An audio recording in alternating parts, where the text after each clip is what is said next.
So when we're talking about apocalypse guns, this is a model that I never really thought about until I own it. And I haven't owned this very long, but I never really thought about the Glock 34, honestly. When I think about Glock, I always think about the Glock 17 and Glock 19. But if we're talking end of the world type stuff, the Glock 34 nails it, I think. Longer barrel, get better ballistics, longer sight radius, a little bit more accuracy, and it's still a basic Glock design. It's basically a Glock 17 with a longer barrel. This one is a Gen 3, so that adds to it being the best end of the world gun, because Gen 3 parts are a dime a dozen these days. You can buy spare parts and have a spare parts kit to just keep this thing running forever, basically.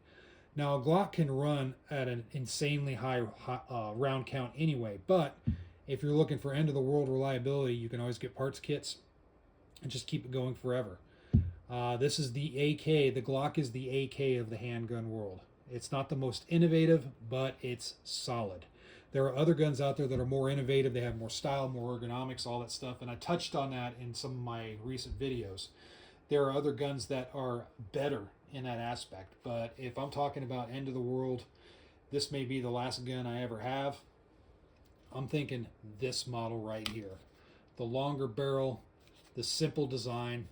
I think this just nails it. I'm not too worried about, size and weight concerns. I'm going to want a longer barrel. I'm going to want, it's going to be a little bit heavier because I'm probably going to have various sizes of magazines for it. So I'm not worried about concealability when it comes to that.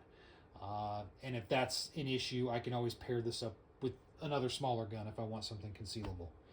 But for all-around use in the apocalypse, this is it. The Glock 34, I think, just takes it, hands down. And it's just funny because I never thought about the Glock 34 until I owned one and actually messed around with it for a little bit. So what are your thoughts in the comment section below? What do you think is the best apocalypse gun? And remember, there's no wrong answers, honestly, with that question.